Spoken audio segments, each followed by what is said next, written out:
I was so wrong about the amazing digital circus. Hey guys, I'm Theater Boy, and welcome to a new video. If you're new here, I post videos about my life as a theater kid, as well as my random hobbies and interests. I am also a huge Disney kid, but today's video is not about Disney or theater. So without further ado, let's get into it. For years I've been hearing about the amazing digital circus, an indie animated series from Glitch Productions. It took the world by storm back in 2023, and is still immensely popular to this day. I kept getting this show recommended to me. I knew one of my friends liked the show, but I still didn't watch it. I really don't know why. I thought it looked weird and kind of stupid. About 2 weeks ago I got really sick. I had nothing better to do than binge a new show. I figured, what the heck, and I gave it a try. And boy, was I in for a ride.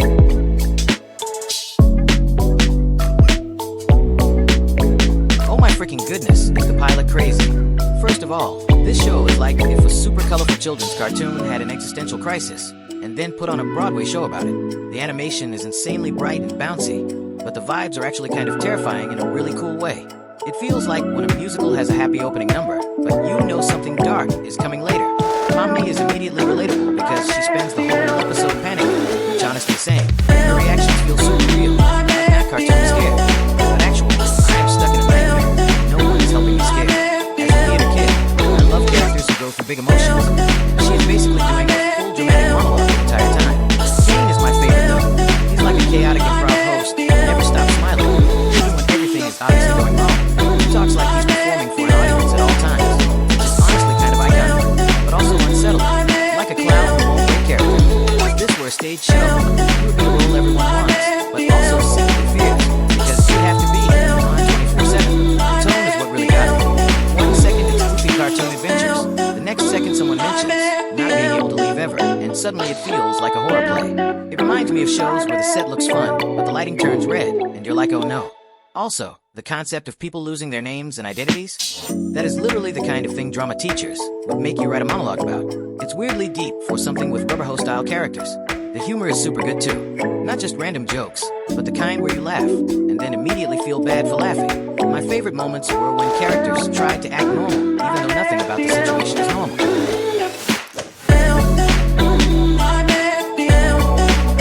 The show gets even better, and more mind-boggling during its second episode. At first I thought this episode was going to be pure chaos comedy, like Haha Funny Candy World, silly adventure, cartoon nonsense. It is that, but also it's secretly a tragedy wearing a gumdrop costume. Candy Kingdom setting looks like the kind of set a theater department would build if they had unlimited budget and zero concern for realism. Everything is aggressively cute, like so cute it becomes suspicious. If this were on stage, the props department would be getting a standing ovation. And then there's Gummagoo Pleading Face. Gummagoo is introduced like a joke character, big goofy voice, friendly, kind of clueless. But then he starts being genuinely nice to Pomni, which is illegal because now I care about him. He feels like the side character in a musical who shows up for one number and somehow steals the whole show. The tragedy of Gummagoo hits because he's basically the only one treating Pomni like a person instead of a malfunctioning prop. Their little bonding moments feel soft and real in a world that is otherwise screaming chaos. It's like a quiet duet in the middle of a loud ensemble number. And then you know, broken heart. What makes it worse is how sudden it is. No dramatic build-up, no heroic music swelling, just gone. It feels less like a big theatrical death scene, and more like someone turning off the spotlight in a performance. 1 second he's there, the next second the stage is empty. That kind of abruptness makes it hit way harder. Mommy's reaction is honestly heartbreaking. She barely even gets time to process it, which somehow makes it feel more real. It's like when a play ends on a devastating note, the curtain drops immediately, so the audience just sits there in stunned silence. Now we need to talk about Jax. In episode 1 he was chaotic and rude, but in a fun, snarky comic relief way. In this episode, he crosses into straight-up menace territory grimacing face. He's not just teasing anymore. He actively enjoys causing problems. It's giving actor who realized the villain role is way more fun than the comic sidekick. If this were a stage show, this is the moment you realize the funny character is actually dangerous, and the lighting designer switches to harsh shadows. What makes Jax unsettling is that he never loses that smug, playful tone. He acts like everything is a game even when people are clearly distressed. That contrast makes it feel unpredictable, which is honestly scarier than an obvious villain. Kane is also doing his usual over-the-top roast thing. There's something darker underneath now. He treats the whole adventure like it's just entertainment. Even when things go horribly wrong, it's very, the show must go on energy. Except the show is pure sanity. Visually, this episode is stunning. The action sequences feel like a huge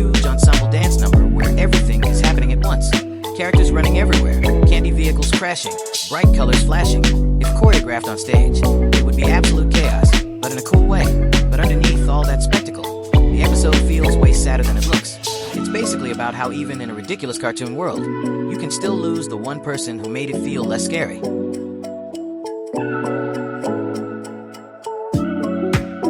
Episode 3 was the craziest and my least favorite episode.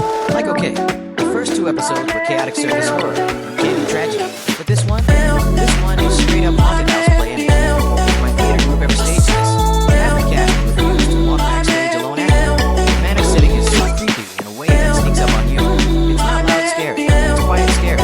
Long hallways, weird lighting, too many doors, vibes that say something is wrong here, but nobody can explain why. It feels like the kind of set where the walls themselves are judging. And the mannequins, loudly crying face. I don't even know why they're so unsettling, but they are. They just stand there being normal-looking objects, which is somehow worse if they were actively chasing people.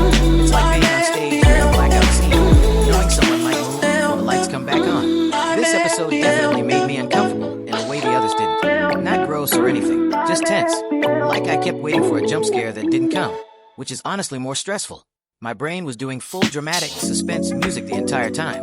But also, Kinger pleading face chest pawn. I did not expect this episode to turn into a Kinger character study, but I am so glad it did. Up until now, he's mostly been comic relief. Confused chess piece guy yelling nonsense. Here, you start to see that there's actually something really sad underneath all that. Those moments in the dark are weirdly emotional. It's like when a goofy character in a musical suddenly gets a quiet solo. You realize they've been hurting the whole time. It feels fragile, but also kind of wise in a scrambled way. Like someone who knows more than they can articulate. And the hints about his past. So, that hit way harder than I expected. It adds this layer of tragedy to him that makes his silliness feel less random and more like a coping mechanism. Also, his connection with Pomni in this episode is actually really sweet. He's one of the few people who isn't dismissing her feelings, even if he expresses it in the most chaotic way possible. It's like 2 lost characters fighting each other in the middle of a very spooky ensemble number. Meanwhile, Jax continues to be Jack's grimacing face. At this point, he feels like the theater kid who decided to play the villain and is having way too much fun scaring everyone else. Some of his behavior in this episode is honestly uncomfortable, especially since everyone else is already on edge. He keeps poking at situations that are clearly not funny. Kane's absence for most of the episode also makes everything feel more dangerous. Without the ringmaster energy holding things together, the world feels less like a game, more like a trap. Visually, this episode is gorgeous, but in a gloomy way. Lots of shadows, dim lighting, dramatic angles, very take crews showing off their lighting design skills. If this were on stage, it would awards for atmosphere alone. The ending left me with that weird theater feeling where the curtain falls and nobody claps immediately because everyone is processing what just happened.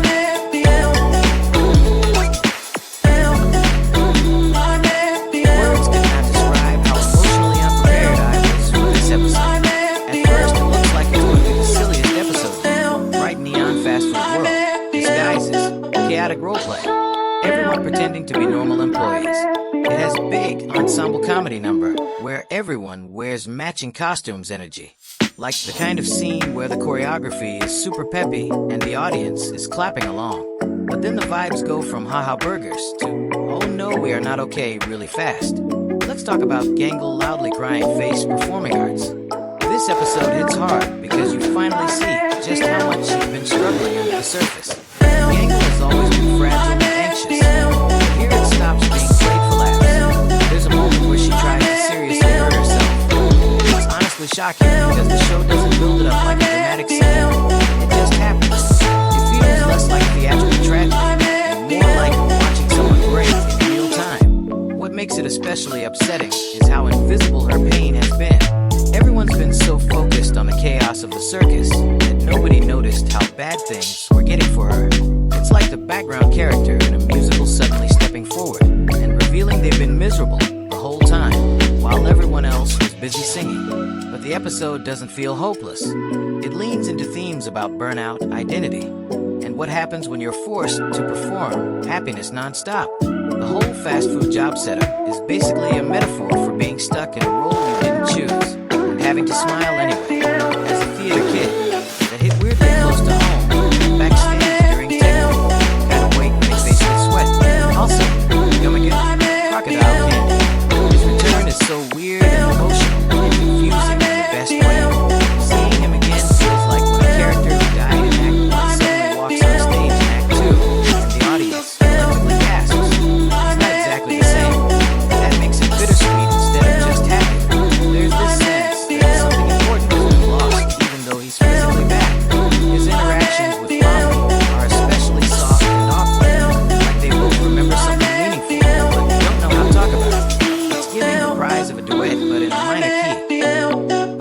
herself feels extra exhausted this episode. She's not just panicking anymore, she's tired. You can tell the constant stress is wearing her down, which makes her quieter reactions somehow sadder than her earlier meltdowns. Jax, meanwhile, continues to be aggressively chaotic, grimacing face. At this point, he feels like the actor who decided the show is a dark comedy, and nobody else got the memo. Some of his behavior is funny, but some of it crosses into uncomfortable, dude read the film territory, especially when other characters are clearly not okay. Visually, this episode is wild.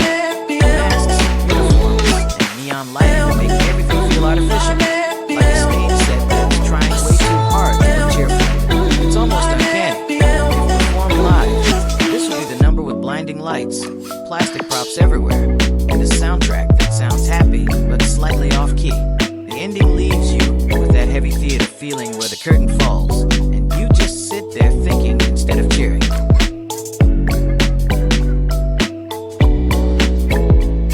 Tell me why I genuinely thought this episode was boring at first. Boring. Really, theater boy? Yeah, right.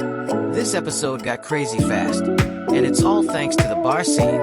Like, this episode is not chaotic in the usual way. It's not candy explosions or haunted mannequins or fast food breakdowns. It's quiet, suspiciously quiet. The kind of quiet where you know something important is about to be revealed, and everyone in the audience leans forward at the same time.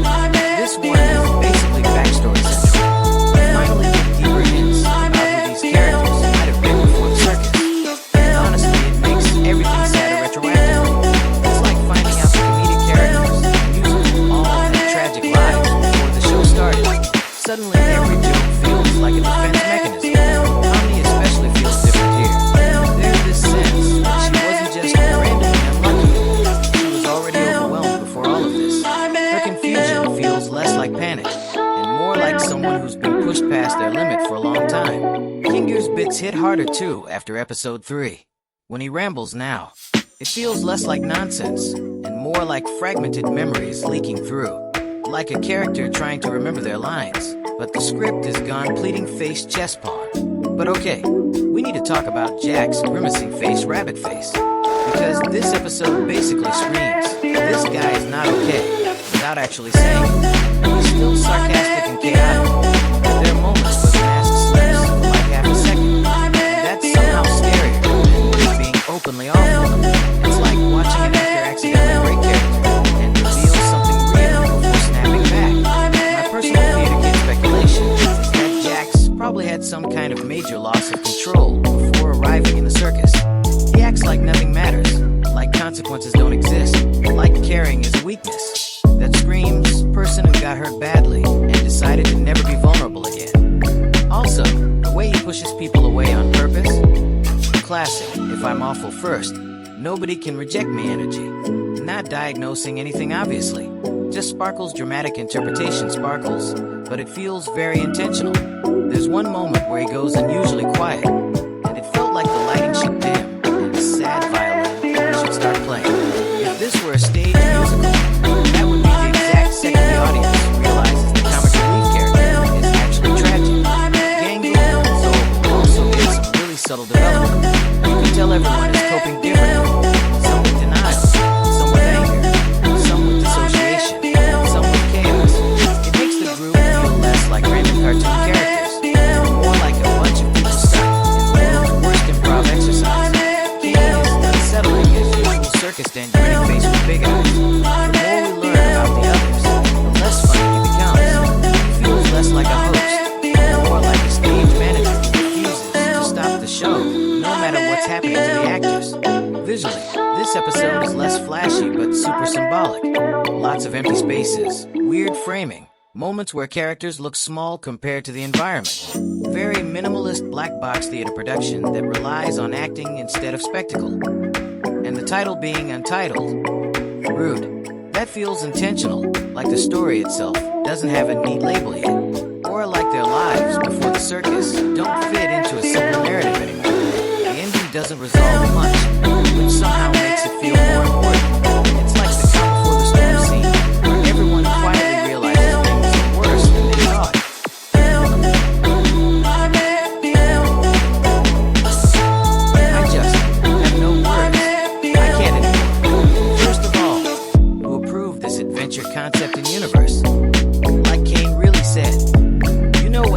emotionally fragile group needs? Weapons. Sir, please attend one therapy session. Just one. The Wild West setting is honestly super cool though. It's giving big High School Musical but with cowboys energy. Saloon doors, dusty streets, dramatic standoffs. If staged, this would be the number where everyone gets cool character costumes and dramatic poses under warm amber lighting. But the episode is way less yeehaw fun, and way more no interpersonal tension with props that make it worse than anxious face with sweat. Let's talk about Jax, Pomni rabbit face circus stand. Because while the dynamic is doing a lot right now, in earlier episodes, Jax mostly treated Pomni like an easy target for jokes. Here it feels more complicated, still mean, still pushing buttons, but also weirdly focused on her. It's like he keeps orbiting her emotionally even while pretending he doesn't care. There are moments where he antagonizes her in a way that almost feels intentional, not just for laughs, but like he's testing her reactions. Classic theater interpretation. He doesn't know how to connect normally, so he chooses chaos as a communication-style grimacing face. But Pomni is also changing. She doesn't just panic and freeze anymore. She pushes back, not in a big heroic way, just in small, I'm tired of this ways. And honestly, that feels like character growth disguised as exhaustion. Their scenes together have this uncomfortable tension, like a duet where the singers refuse to look at each other. You can tell something important is there, but neither of them knows what to do with it. At one point, it almost feels like Jax wants a reaction from her specifically, not just attention in general, which is either deeply sad, deeply concerning, or both. Now, Kane grinning face with big eye circus. This episode made me feel weirdly bad for him. Everyone is frustrated, snappy, or outright hostile toward him. And for once, his cheerful host persona doesn't fully cover it. He keeps trying to keep the adventure fun, but the group clearly isn't buying it anymore. And in this world, that's scary, because we've seen what happens when characters lose stability. There's this underlying fear that if nobody likes Kane, if nobody engages with the game, he might start to unravel too. The idea of Kane abstracting is honestly terrifying. He's basically the set, the lighting, the director, and the stage crew all in one. If he breaks, does the whole show collapse? Some of his moments feel slightly off, like a performer forgetting their lines, but improvising through it with a smile. It's subtle, but unsettling. Also, the episode's violence isn't graphic or anything. The presence of guns changes the tone immediately. Suddenly, every conflict feels heavier, even when played for absurdity. It's like replacing foam swords in a stage fight with realistic props. The choreography hasn't changed, but the mood definitely has. The ensemble chaos is actually kind of impressive though. Everyone reacts differently. Panic, overconfidence, recklessness, denial. It feels like a giant character stress test. Visually, this episode is gorgeous in that dusty, cinematic way. Lots of long sightlines, dramatic silhouettes, showdown framing, very final duel at high noon. If performed live, it would absolutely rely on lighting and sound effects to sell the tension. But emotionally, it feels like the story is tightening. The characters aren't just reacting to adventures anymore. They're reacting to each other. The ending left me with that uneasy feeling you get when Act 2 ends on a cliffhanger, and you know Act 3 is going to hurt.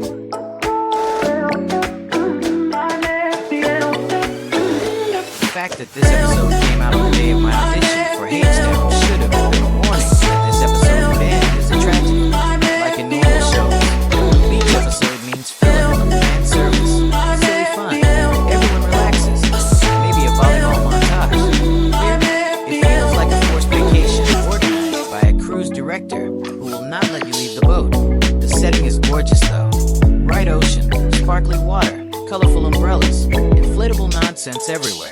If staged, this would be the big summer production number, with beach balls flying into the audience and aggressively cheerful music blasting. But the vibe is off immediately, because King grinning face with big eye circus tent. This is the first time his behavior feels less chaotic host and more straight up cruel. Not loud villain cruel, smiling, upbeat, corporate retreat from hell cruel. He keeps insisting everyone should be having fun, even when they very obviously aren't. It's like a director forcing exhausted actors to keep rehearsing because the audience will love it, ignoring the fact that the cast is falling apart backstage. The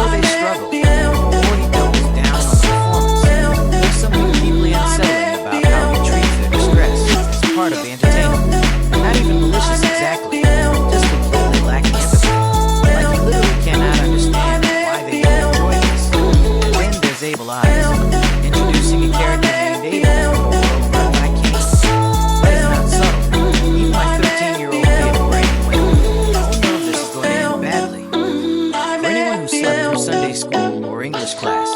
Cain and Abel in the Bible are brothers, and it does not end well for Abel. So naming a character Abel in Cain's domain feels like dramatic foreshadowing with a flashing neon sign. Abel himself is interesting because he feels calmer and more grounded than most of the circus residents, which somehow makes him stand out even more. He's not fully swept up in the chaos, which makes his presence feel important, like a guest character who wandered in from a completely different genre. His interactions with the others have this quiet tension, like everyone senses something is wrong, but can't articulate it. If this were a stage play, the orchestra would be doing ominous, underscoring the entire time he's on stage. Also, the whole beach setup starts to feel less like a vacation, more like a test. Cain keeps escalating situations, pushing people into uncomfortable scenarios, almost like he's trying to provoke reactions. It's giving experiment disguised as fun. Pomni looks especially drained this episode. She's not even panicking anymore, just going along with things, because resisting feels pointless. That kind of resignation is honestly scarier than screaming. Jax, meanwhile, is still chaotic, but even he seems slightly off balance. When the resident menace looks uneasy, you know the situation is bad grimacing face rabbit face. Visually, it's one of the brightest episodes, which makes the darkness underneath hit harder. The contrast between cheerful beach imagery and emotional discomfort is wild. It's like staging a tragic scene in broad daylight with confetti cannons going off. And the ending? Rude. Just emotionally rude. It leaves you with that sinking feeling that this wasn't just a random adventure. It mattered.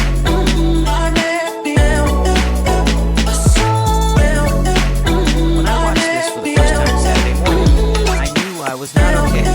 First of all, the title, it's literally keyboard smash. Not a pun, not a theme, not even words, just chaos. And honestly, that alone should have been a warning, because this episode feels like the show itself is breaking down. At this point, I'm fully convinced Cain has been naming the episodes in universe, because they get more unhinged the more unstable he becomes. We went from normal titles, weird titles, ominous titles, now just my brain fell down the stairs. It's giving directors scribbling notes in the margins because the script is falling apart. And speaking of falling apart, the circus is destroyed. Circus stand broken heart. Not oh no some props broke. Not the adventure went wrong. I mean the actual environment, the safe cartoonic stage where everything resets.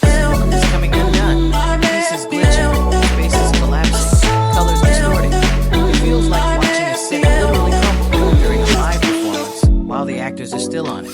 If this were theater, it would be the nightmare scenario where the backdrop falls, the lights flicker, the sound cuts out, and nobody stops the show because there is no one left backstage. And then, Cain grinning face with big eyes, right arrow dizzy face dizzy. Watching him go crazy is honestly one of the most disturbing things the series has done. Not in a loud villain way, in a tragic, unraveling performer way.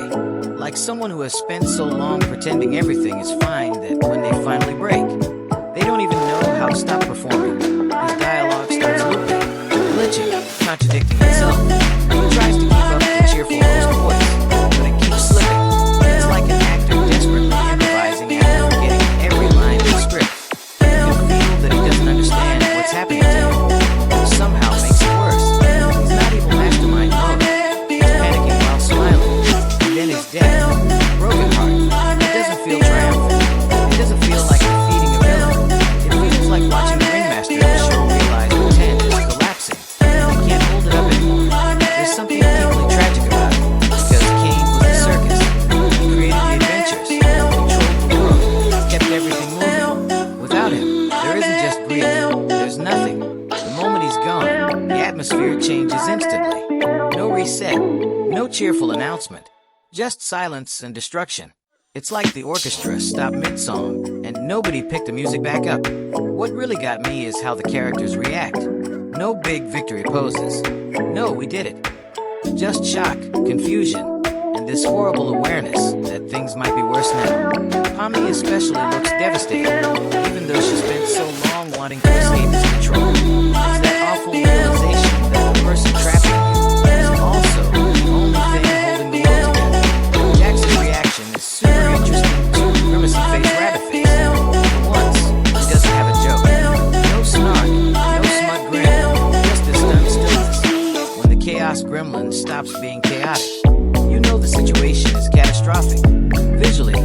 episode is insane.